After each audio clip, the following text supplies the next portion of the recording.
이강민의 잡지사 5월호 8번째 페이지, 잡지사 구독자들의 지친 마음을 역사 이야기로 힐링해주는 나이팅 광일, 박광일 선생님과 함께합니다. 어서 오세요. 안녕하세요, 박광일입니다. 자, 오늘 5월 12일이 국제 간호사의 날입니다. 어제 저희가 썬킴 선생님과도 플로렌스 나이팅게일에 대해서 알아봤는데요. 한국사는 박광일 아니겠습니까? 박광일 선생님께서 오늘 한국의 간호사에 대한 이야기를 해주신다고요. 네, 뭐 많은 분들이 잘 아시는 것처럼 병원에서 의사가 가장 중요한 분이지만 또 간호사가 없는 병원을 생각하기는 어렵습니다. 안 돌아가죠. 네, 그런 면에서 이제 우리나라의 근대적인 의미로 간호사가 언제 생겼는지, 그리고 그분들과 관련돼서 어떤 역사가 있는지 알아보면 좋을 것 같고요. 네. 무엇보다도 뭐 이제 간호사의 날이 된 배경은 이제 뭐 플로렌스 나이팅게일하고 관련 있다라는 것들은 이전 그분의 생일, 네. 어제 방송 보시면 됩니다. 네, 방송에서 이제 확인을 해 보실 수 있을 것 같은데, 우리 역사에서 간호사와 비슷한 역할을 한 인물이 없지는 않습니다. 의녀. 아, 조선시대, 근데 이전에 네, 조선시대 궁궐에서. 의녀. 예, 그렇지만 의녀가 조선시대에는 이제 궁중 안에서만 활동을 하고 보통 이제 천민의 역할로서 그 어떤 임무가 부여가 됐기 때문에 조금 근대와는 다르다고 볼 수 있을 것 같고요. 네. 그렇기 때문에 아무래도 이제 간호사, 한국 역사에서 생각해 본다면 근대 역사의 근대 병원과 연결해서 볼 수 있을 것 같습니다. 네. 참고로 이제 오늘 간호사라고 계속 말씀은 드리겠지만 네. 역사 속에서 보면 일제강점기에는 간호부, 간호부. 그리고 또 한동안은 우리가 간호원 이렇게 불렀고요. 이제 최근에 뭐 의료법 개정하면서 1987년부터 간호사로 부르게 되어서 네. 보통은 간호사로 부르지만 당시 역사와 관련해서 얘기를 할 때는 간호부 또는 간호원으로 말씀드린다는 점을 미리 양해를 좀 부탁을 드리겠습니다. 네, 좋습니다. 자, 간호사의 역사 알아보죠. 먼저 어디로 가볼까요, 선생님? 네, 간호사의 역사와 관련해서는 아무래도 정동으로 먼저 떠나야 될 것 같은데요. 정동이요? 예, 네. 정동 제일교회를 이제 끼고 쭉 걸어가다 보면은 덕수궁 옆에. 예, 덕수궁 옆에 보면 표석 하나가 있습니다. 그 표석에 뭐가 있냐면은 보구여관 이렇게 되어 있고, 그러니까 이화학당 바로 옆에 붙어 있는 공간이라고 볼 수가 있는데, 네. 이 보구여관에 관한 안내문을 보면은 1887년에 설립된 여성 전용 병원이다, 이런 내용이 적혀 있습니다. 그러니까 짐작할 수 있는 것처럼 1880년대 서양 선교사, 또 의료 선교사가 들어오면서 서양 의학에 대한 동경을 보통의 조선 사람들도 가지고 있었고, 네. 또 그 효과를 어느 정도 확인을 했잖아요. 네. 그런데 문제는 거기에 오신 의사 선생님도 남자분.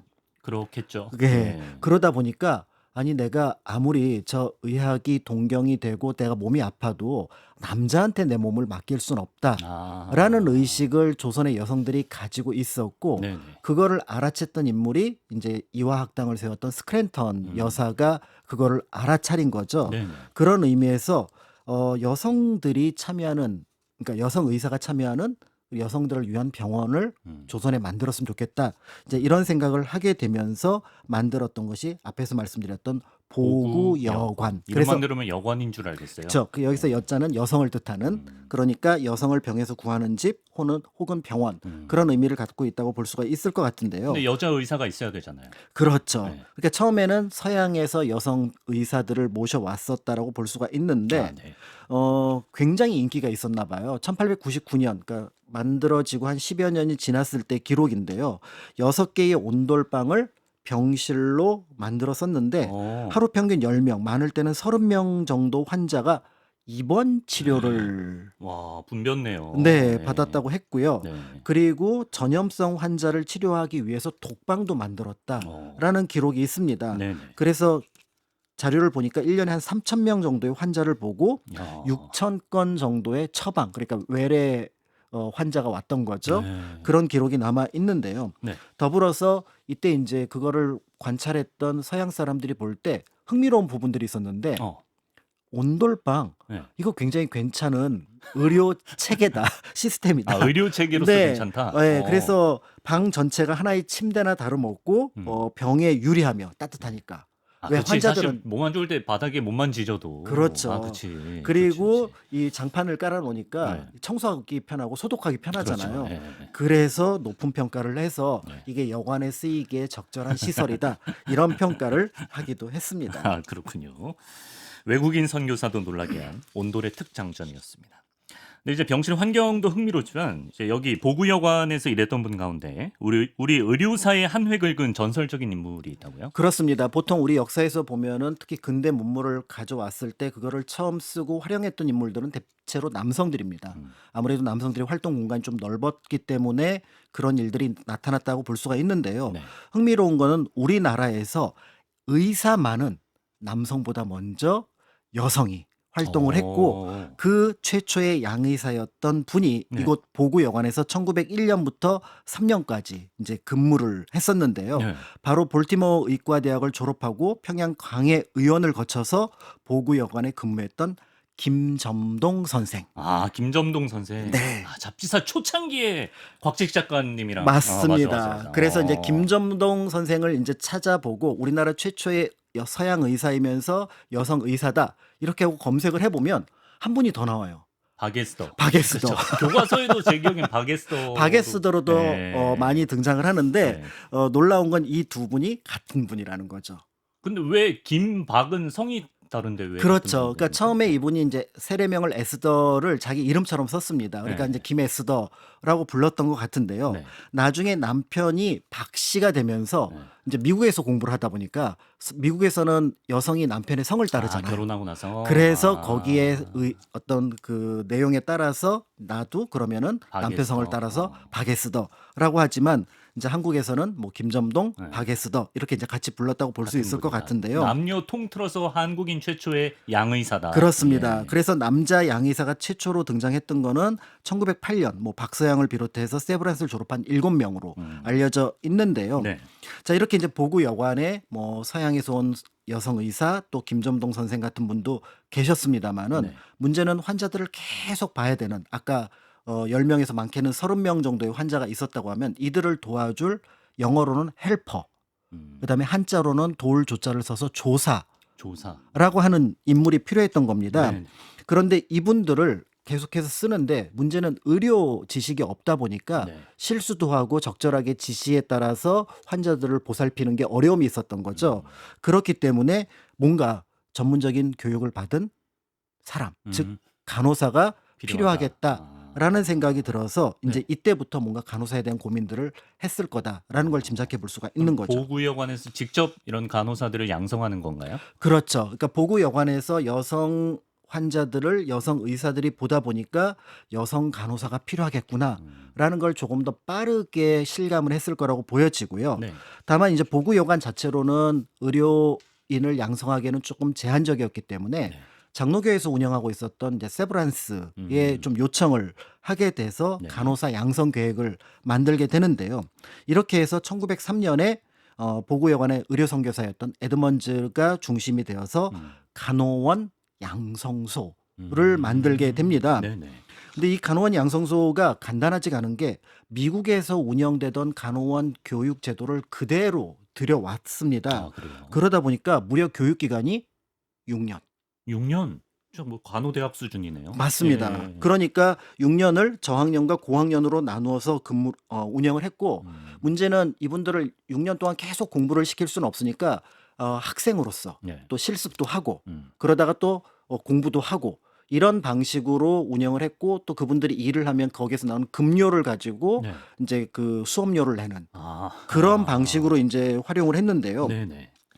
교육 내용 일부를 보면은 저학년 때는 아주 기초적인 것, 뭐 침대 정리, 환기법, 붕대 감기, 약 조제, 투여 1, 2학년 때 그런 걸 배웠습니다. 네네. 그리고 이제 학년이 높아지면 생리학, 양리학, 해부학, 기초의학 그리고 조금 더 높아지면 산과, 이비인후과학, 안과, 소아과. 야, 이거 총망라했네요. 네, 거기에 더해서 영어, 한자, 수학. 왜냐하면 문서 읽어야 되잖아요. 아, 그렇지. 예. 그러니까 그리고 네. 더불어서 이제 우리가 간호원으로서 갖춰야 될 교양은 나이팅게일에서부터 비롯됐다. 예. 그런 나이팅게일에 대한 삶. 그리고 아무래도 이게 감리교단이 주도가 되고 장로교가 합쳐서 하는 거니까 기독교에 대한 어떤 공부 이런 것들이 같이 이루어졌으니까 야, 굉장한 수준의 종합교육이네요. 교육이 있었음을 짐작해 볼 수 있을 것 같고요. 네. 나중에 보구여관에서 그렇게 배출했던 간호사들을 보고 이제 외국인들이 이제 선교사들 뭐 또 다른 분들이 와서 이제 요청을 합니다. 네. 우리 쪽도 좀 도와주십시오. 해서 이분들이 이제 파견돼서 일을 하는 걸 보고 네. 놀라움을 금치 못하면서 이런 표현을 했다고 합니다. 예. 나는 그녀가 영국 여왕을 돌보기에도 충분하다 생각한다. 아, 퀸을 돌보기에도 손색이 없다. 그 그럴 전문적인 만큼 수준이. 수준도 높고 아. 교양도 있었고 그다음에 지식도 탁월했다. 예. 이런 것들을 알 수가 있는데요. 예. 예. 이렇게 이제 간호사를 양성하는 것이 보고 여관에서 시작되었지만 자연스럽게 세브란스에서도 1906년부터 이제 본격적으로 양성하기 시작하면서 양쪽에서 이제 간호사들을 길러내기 시작했구나. 네. 이런 것들을 볼 수 있고요. 네. 이렇게 어려운 교육, 그러니까 처음에 입학생은 막 30명, 그다음에 중간에 중학년 지나갔을 땐 15명 이렇게 됐지만 도중하차하는 도중하차를 해서 사람들이 1기, 2기 합쳐서 한 3명 정도만 어, 졸업을 했다라고 예, 하는데 예. 굉장히 어려웠다고 합니다. 네. 그래서 이렇게 졸업을 하게 되면은 이제 이분들에게 당신은 정식 간호사가 되었습니다. 라고 하면서 캡을 씌워주는. 간호사 캡. 예. 그래서 그거를 한자로 쓰면 관이 되잖아요. 네, 네. 그래서 가관식이라고 했답니다. 아, 졸업식인 거죠. 그렇습니다. 가관식. 예. 이래서 이제 가관식을 가졌는데 1회 졸업생은 김마르다, 이 그레이스 두 분이었고요. 이 가관식에 이제 무려 수백 명이 참여를 해서 드디어 우리 조선에서도 네. 정식으로 간호사가 배출되었습니다를 이제 축하를 했고 네. 이게 1908년 11월 5일이라고 합니다. 어떤 의미에서는 이제 우리나라 간호사의 날을 이런 방식으로 한번 좀 이렇게 또 따로 바꿔도 기념해도 좋을 것 같아요. 좋지 않을까 예. 이런 생각이 드는데요. 네. 그런데 이 두 분의 간호사는 간호사의 역사에서도 중요하지만 네. 이 두 분의 삶 자체도 한편의 드라마 같다라는 생각이 아. 들기도 합니다. 간호원 양성소 1회 졸업생이니까 우리나라 최초의 간호사라고도 할 수 있는 김마르다, 이 그레이스 이 두 분. 좋습니다. 김마르다 간호사부터 어떤 분인지 한번 소개해 주시죠. 여러 자료를 보면은 일단 김마르다 이분은 본명 나이가 정확하지는 않습니다. 다만 평민이었던 것으로 보여지는데요. 당시에 외국인들이 우리나라 학생들을 받을 때 양반이면 양반, 네. 천민이면 천민이라고 표기를 했습니다. 아, 그런데 김마르다 이분은 별도의 표기가 없는 걸로 봐서 평민이 아니었을까 이제 이렇게 보여지는데요. 네. 이 김마르다는 원래 보구 여관에 환자로 왔던 분이에요. 아, 환자로 네, 오셨군요. 그것도 남편에게 심한 폭행을 당해서 아유. 그다음에 코, 손가락 골절 이런 정도로 중상을 입은 상황이었습니다. 아. 그러다가 이제 그 치료를 못 받고 있는데 1893년에 사람들 손에 이끌려서 보구 여관에 왔고요. 이제 네. 치료가 끝났을 때 그때 이제 여기서 뭔가 일도 도와주고 그러면서 여기서 계속 생활을 했던 것 같습니다. 아, 네네. 그러다가 앞에서 말씀드렸던 1903년에 네. 이제 간호사를 양성한다라는 얘기를 듣고 거기에 참여해서 입학을 하고 그 어려운 교육 커리큘럼을 기관을 뚫고 우리나라 최초의 두 분 중에 한 분 간호사가 일기 간호사. 되었다라고 예. 볼 수가 있습니다. 그렇군요. 환자에서 이제 환자를 치료하는 간호사가 된 김마르다 선생님이고 이 그레이스 간호사에 대한 기록은 남아 있나요? 네, 이분은 조금 더 기록이 많이 남아 있는 편인데 네. 1883년생이고요. 본명은 이복업으로 알려져 있습니다. 네. 천민 출신. 천민 출신 이었던 것 같아요. 예. 그런데 김마르다 선생과 마찬가지로 처음에 환자로 왔다가 아, 치료가 끝났는데 네. 문제는 이제 천민이니까 노비였던 것 같습니다. 아, 네. 그러니까 주인이 데려왔나 봐요. 예. 그러면은 이제 치료가 끝나면 다시 그 집으로 돌려보내야 되는데 그 주인이 무슨 이유에서든지 나는 그 사람을 다시 받지 않겠다. 아, 그래요? 이렇게 얘기를 해서 예. 어디 특별하게 갈 데가 없어진 거예요. 네. 그러니까 역시 보구 여관에서 일도 이제 오면서. 일을 하다가 앞에서 말씀드린 그 간호사 양성 과정이 생기면서 거기에 이제 참여를 했던 것으로 보여지는데요. 네. 이제 처음에 그 이 병원에서 여러 일을 보다가 이제 뭐 여러 활동들도 했을 걸로 보여지는데 네. 그러면서 이제 이 두 분이 앞에서 말씀드렸던 한 30명 정도의 입학생과 함께 1903년에 입학을 했고 1908년에 이제 정식 간호사가 되었다고 볼 수가 있는데 네.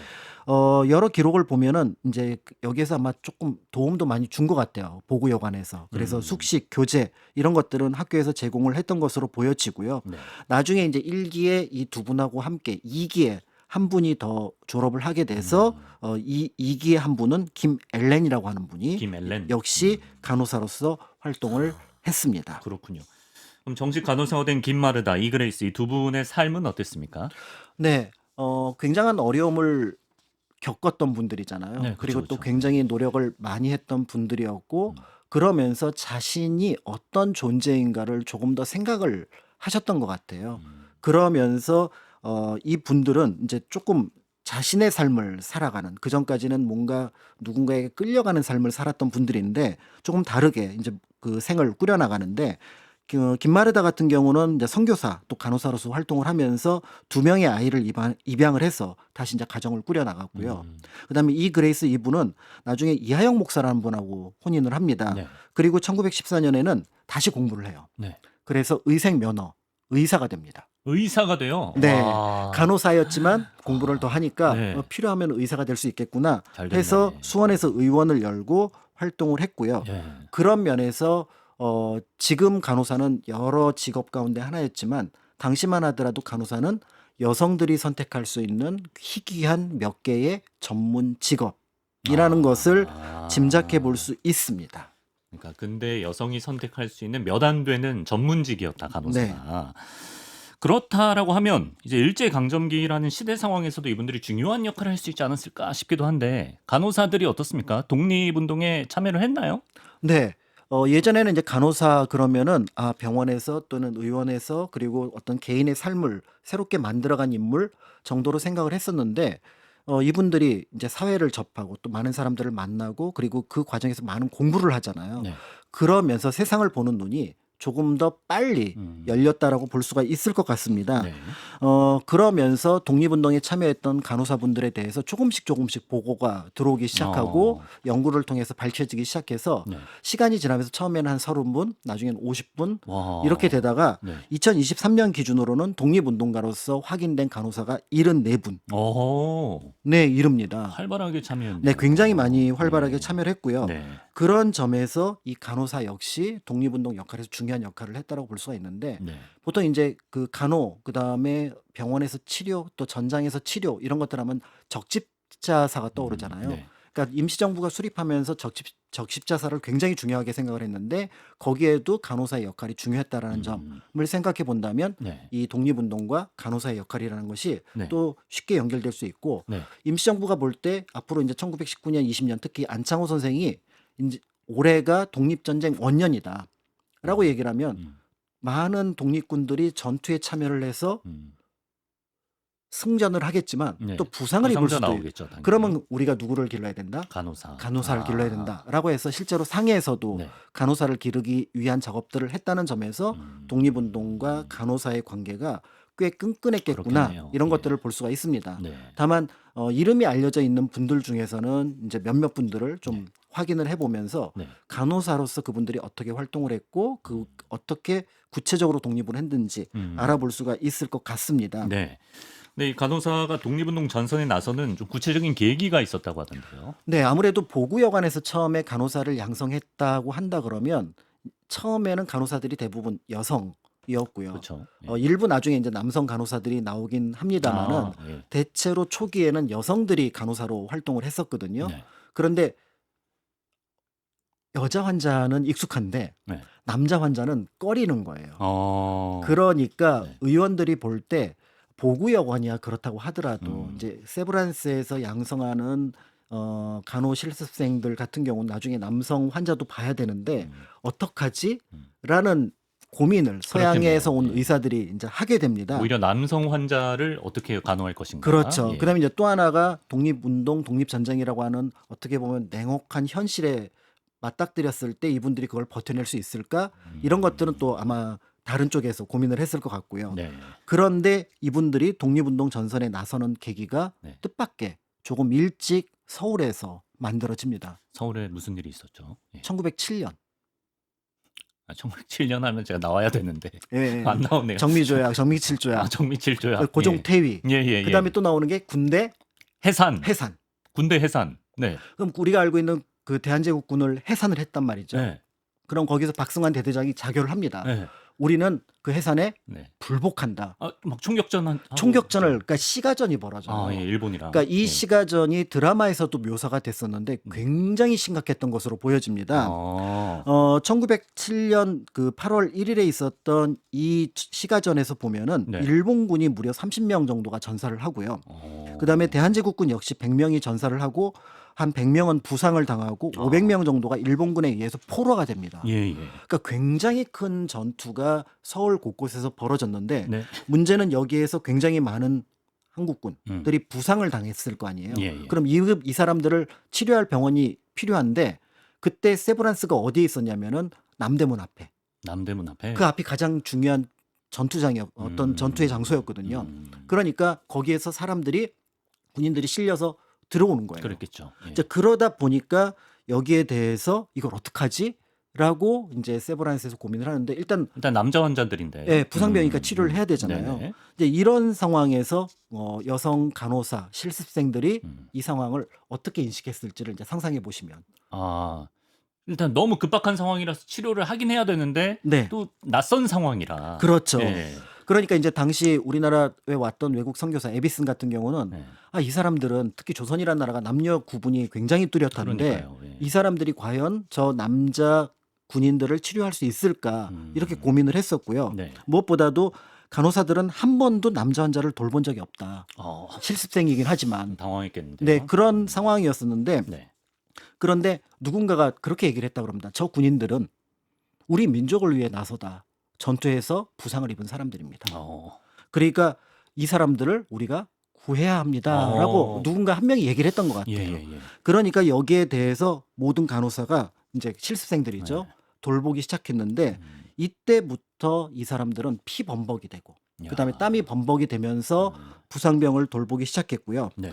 보구여관의 간호선교사 아까 말씀드렸던 에드먼즈 선교사가 뭐라고 얘기를 했냐면 네. 군대 해산 당시 부상병 치료의 경험이 한국 간호 역사에서 획을 긋는 사건이었다. 서구 의사의 시각으로 20년이 필요한 변화가 24시간 만에 일어났다. 라고 얘기를 하면서 네. 이 간호와 관련된 그 군대 해산의 어떤 부상병들을 치료했던 사건들이 네. 굉장히 중요한 의미를 볼 수 있고요. 20년 동안 쌓으신 어떤 경험이나 인식의 개선이나 이런 것들이 24시간 만에 그렇습니다. 얼마나 필사의 간호를 하셨으면. 그러니까요. 네. 그러다 보니까 이렇게 실습생들이 참여를 하다 보니까 그 옆에 일반 학생들 예를 예를 들어서 김필래라는 분이 자기 네.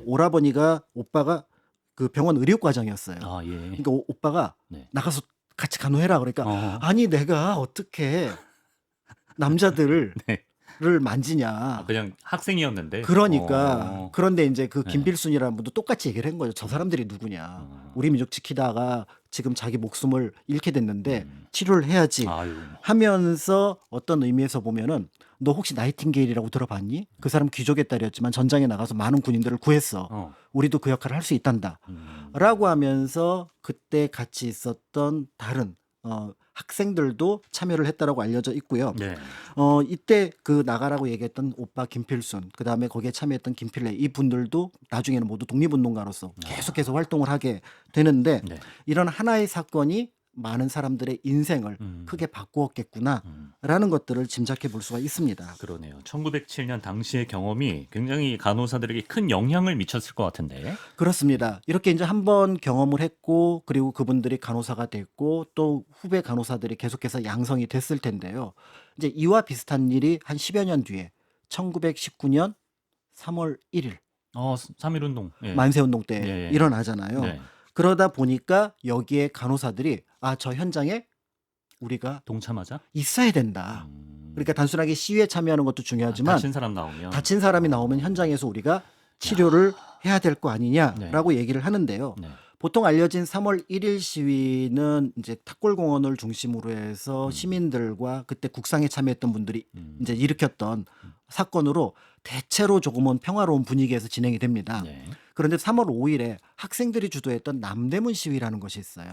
5일에. 네, 이게 조금 더 큰 규모의 시위였고 훨씬 더 어떻게 보면 좀 과격한 모습으로 시위가 나타나기도 하는데요. 네. 당연히 부상자들도 있을 수 있다라는 판단이 섰는데 네. 이때 세브란스 간호사 바로 남대문 시위 장소 바로 앞이 세브란스 병원이 있을 그렇죠, 때거든요. 그렇죠. 예. 그러니까 거기서 간호사들이 붕대를 가지고 네. 시위에 나갑니다. 그래서 누군가는 시위에 참여를 했고요. 네. 누군가는 거기에서 부상병이 생기면 돌보고. 도와주겠다는 의미로 붕대를 들고 나갔다. 이렇게 됐는데요. 네. 이거를 처음에 이제 확인해서 기사로 올렸던 사람은 네. 우리나라 그 의병 사진을 찍었던 프레드릭 맥킨지. 데일리 메일에. 맥킨지. 네, 그 사람이 이제 기사를 뭐라고 썼냐면 네.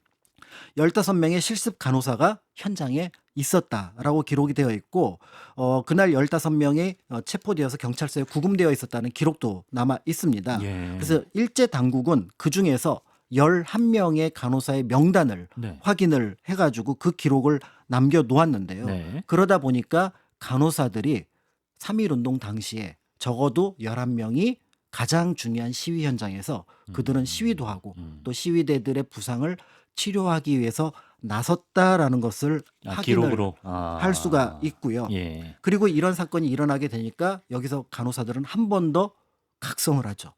그러면서 우리가 조금 더 큰 일을 할 수 있겠구나. 그래서 대한민국 애국 부인회라는 것들을 만들기도 하고요. 네.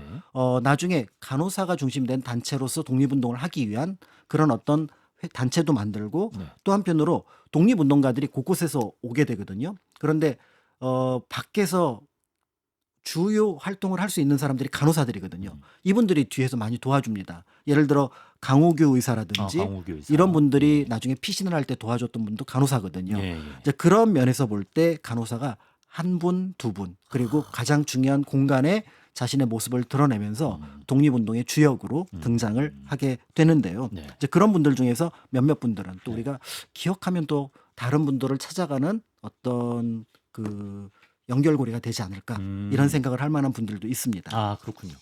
근데 진짜 생각해 보니까 영화나 드라마에서 이제 독립운동가 분들 막 총 맞고 다치고 했을 때 그 치료하는 장면이 안 나오잖아요. 그렇죠. 그 치료해 준 분들이 있었네. 맞습니다. 그게 간호사분들이. 그래서 사실 예, 예. 그 미스터 선샤인이 잘 만든 드라마라는 게 그 장면이 나와요. 아, 그렇죠. 네, 그래서 갑자기 막 몰려들었을 때 어떻게 우왕좌왕할 맞아요. 때 네. 그때 이 사람들을 치료하고 노력했던 분들의 모습들이 네. 묘사가 되거든요. 아, 이제 잘 만든 그런 드라마예요. 것들을 보면은 이제 우리가 미처 상상하지 못했고 시위나 독립운동 현장 밖에서 또 어떤 일이 벌어지는가를 한 번 더 생각해 볼 수 있는 어떤 공간의 확장을 그러네요. 이분들을 네. 통해서 확인을 할 수가 있습니다. 그렇습니다. 그럼 이제 말씀하신 구체적으로 독립운동에 굉장히 족적을 남기신 간호사분들을 알아보면 좋을 것 같은데 어떤 분들이 있었나요? 네, 너무 많아서 제가 그냥 임의로 좀 골랐다라고 말씀을 드리고 지금 네. 이름을 이렇게 바로 말씀드리지 않는 분들 중에서도 굉장히 중요한 일들을 많이 하셨다라는 것들을 참고로 이제 기억해 두시면 좋을 것 같은데요. 네. 그 중에서 이제 정종명 선생 같은 경우는 세브란스 간호부에서 이제 활동을 하셨던 분입니다. 근데 이때 이 간호사로서 교육을 받을 때 이미 결혼을 하고 아이도 있던 상황이었어요. 그런데 왜 간호사가 됩니까? 라고 누군가 나중에 여쭤봤나 봐요. 네. 그랬더니 나는 내 일을 갖고 네. 나의 경제적 독립을 원한다. 경제적 독립을 원한다. 네. 네, 네. 그러니까 자기 와. 직장을 갖는다라는 거는 자아실현이라는 거고 그렇죠. 그거는 사실은 경제적 독립도 중요한 부분이었잖아요. 앞서가신 분이네요. 그러니까 굉장히 활달했다라는 거를 짐작할 수가 있는데 네. 3.1운동 앞에서 말씀드린 3월 5일 시위의 주도자 그 학생 시위의 주도자가 강기덕 선생인데 네. 이분하고 이미 연결고리를 가지고 그 시위를 좀 배후에서 뭔가 지원을 했던 것으로 알려져 있고 네. 33인 중에 한 명이었던 이갑선 선생하고도 문서를 주고받으면서 그거를 보관했던 역할을 했다라고 합니다. 네. 그래서 일본에서 볼 때 저 사람은 이갑선과 연결된 중요한 임무를 가진 사람이다. 이렇게 해서 이제 체포가 되기도 했었는데요. 네. 나중에 3파 면허를 취득해서 당시에는 의사가 아니어도 3파 면허를 취득하면 아이를 낳는 것을 도와줄 수 있는 조산소를 개설할 수 있었거든요. 네네. 그래서 자신의 조산원을 개원하고 네. 그거를 그거를 바탕으로 거기서 나오는 자금을 독립운동으로 아. 썼던 분이 바로 정종명 선생입니다. 정종명 선생 기억해야겠습니다. 또 어떤 분 알아볼까요? 또 한 분은 성함 기억하기가 편합니다. 네. 노순경 선생이에요. 노순경. 네. 그러니까 우리가 경찰을 가리키는 순경이라고 많이 했었죠. 순경이라고 하는데 네. 이분과 관련해서는 예전에 제가 자료를 어디서 처음 봤었냐면은 스코필드 박사와 관련된 자료를 처음 본 거예요. 네. 스코필드 박사가 3.1운동 당시에 많은 사람들이 부상당했으니까 이제 세브란스에서 치료를 하고 이분은 이제 교수 그 세균학 교수니까 직접 치료는 하진 않았습니다. 그 장면을 봤잖아요. 네. 그런 가운데 세브란스에서 공부하던 학생 몇 명이 잡혀갔다라는 얘기를 듣고 서대문 형무소로 항의 방문을 갑니다. 항의하러. 네. 네. 그래서 여기에 우리 학생이 있다고 하는데 네. 그 학생을 보고 싶다. 네. 데려와라. 네. 라고 했는데 그 학생이 바로 누구냐면 노순경이라고 하는 학생이에요. 예. 그래서 면회실에 오는데 이미 고문을 받아서 제대로 걸을 수 없는 상태였다라고 하고요. 네. 그러면 그 학생이 갇혀 있는 곳에 혹시 또 누가 갇혀 있느냐라고 네. 물어봤더니 어윤희, 네. 그다음에 임명애, 그다음에 이런 분들이 갇혀 있다고 합니다라고 하는데 학생 한 명이 또 있습니다. 누구요? 유관순.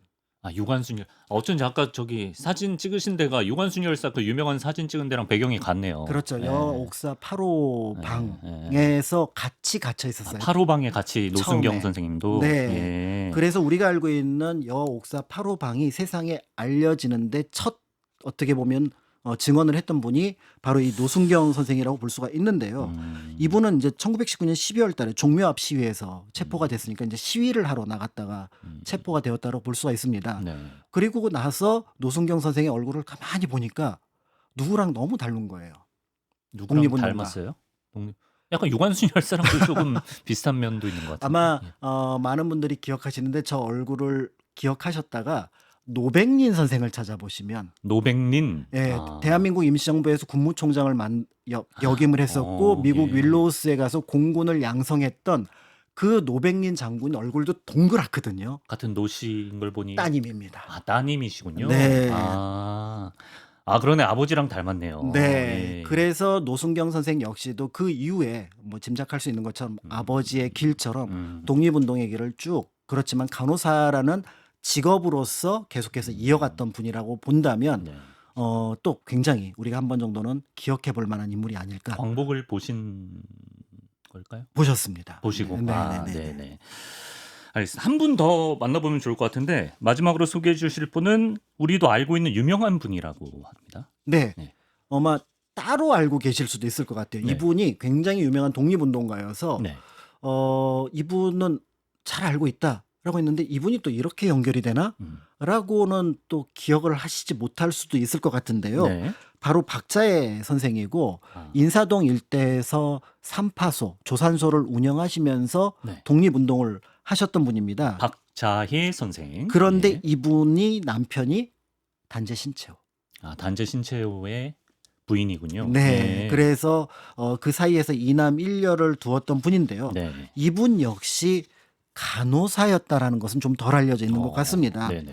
그러니까 어린 시절에 궁궐 라인으로 들어가서 궁궐에서 활동을 하다가 궁녀로서 활동을 하다가 1910년에 이왕직의 이제 관제에 따라서 궁궐에서 여러 이제 궁녀들을 내보냈던 것 같습니다. 네. 그러다 보니까 그러면 난 계속 공부를 하고 싶어 네. 하면서 숙명여학교에서 공부를 해요. 아.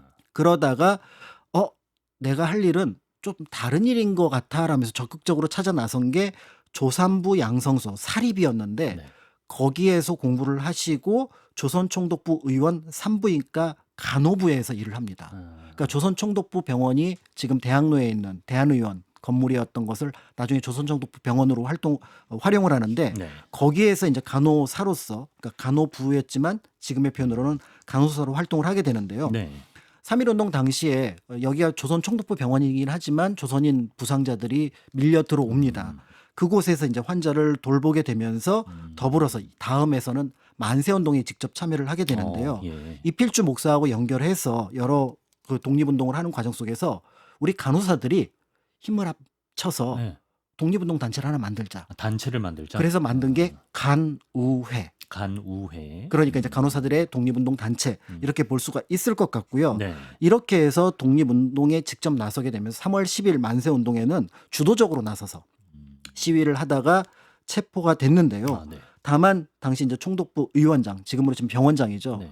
일본인이었지만 우리 간호사들은 풀어주십시오. 아. 라고 해서 일단은 이제 풀려나게 되는데요. 네네. 그러니까 한국에서는 조금 더 독립운동을 하기가 어렵겠구나 어렵다. 네. 해서 이제 만주로 갔는데 만주에 가서 무슨 공부를 할까 하다가 북경에 있는 연경대학의 의예과에 입학을 합니다. 의예과에. 그러니까 아마 예. 의사가 되고 싶으신 것 같아요. 네. 그런데 이때 이은숙 선생님이라는 분이 네. 중매를 하는데 이분이 이제 이회영 선생의 아, 부인이시거든요. 이회영 선생의 부인이 중매를 했군요. 예, 예. 중매를 하는데 네. 괜찮은 사람 있다. 훌륭한 분이다. 네. 그 믿을만해 일단. 당신이 간호회도 만들고 만세운동도 했는데 그거하고 잘 어울릴 만한 분이다라고 해서 네. 신채호 선생을 만나신 거예요. 그러니까 이회영 선생님 가족도 진짜 큰 일을 많이 하셨네. 그렇습니다. 예, 그러니까 예. 이윤석 선생님 정말 대단하신 분인데요. 네. 그래서 이때 이제 신채호 선생을 만나서 결혼을 하게 됐지만 짐작할 수 있는 것처럼 독립운동가의 부인 삶이라는 게 정말 험난하죠. 어렵잖아요. 네.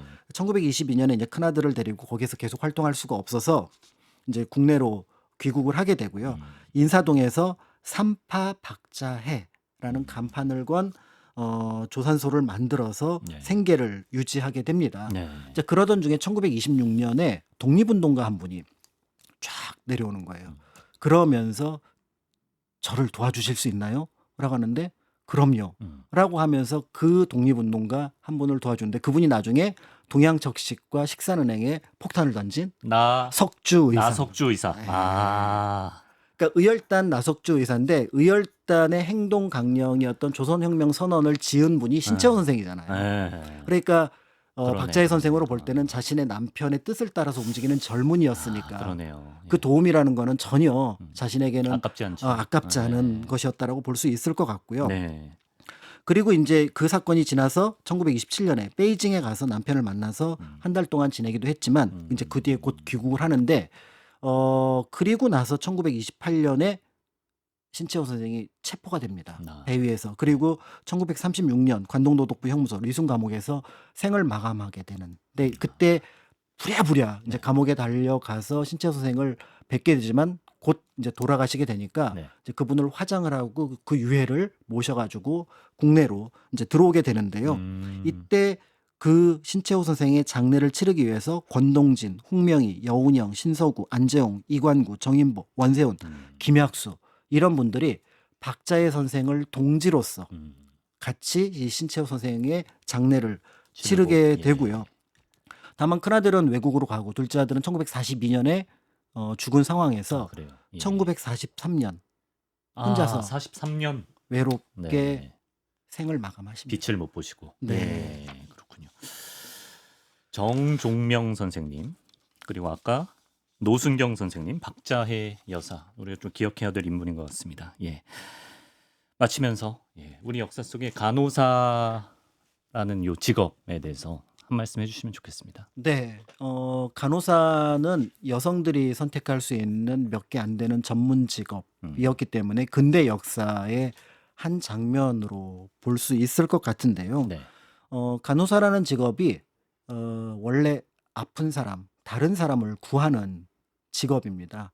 그런데 그 직업을 갖는 과정, 그리고 그 직업을 갖고 나서 근대의 이전까지 여성들의 역할에 대해서 미처 생각하지 못했던 분들이 스스로 자신의 어떤 일이 무엇인가, 삶이 무엇인가를 찾아냈던, 그래서 세상을 향해 나아가는 디딤돌로서 그 직업이 역할을 하지 않았을까 그러네요. 이렇게 보여지고요. 네. 그렇기 때문에 세상을 향해서 나아갔던 그분들의 자취를 찾아보면 우리가 역사에서 이렇게 여러 가지 퍼즐을 맞춰가는데 또 하나의 퍼즐이 여기에 있었구나라고 해서 그 퍼즐을 맞춰서 우리 근대 역사 또 독립운동의 역사의 네. 장면들을 완성해 나갈 수 있지 않을까 하는 생각을 합니다. 제가 생각했던 것보다 훨씬 큰 퍼즐 조각이었던 것 같습니다.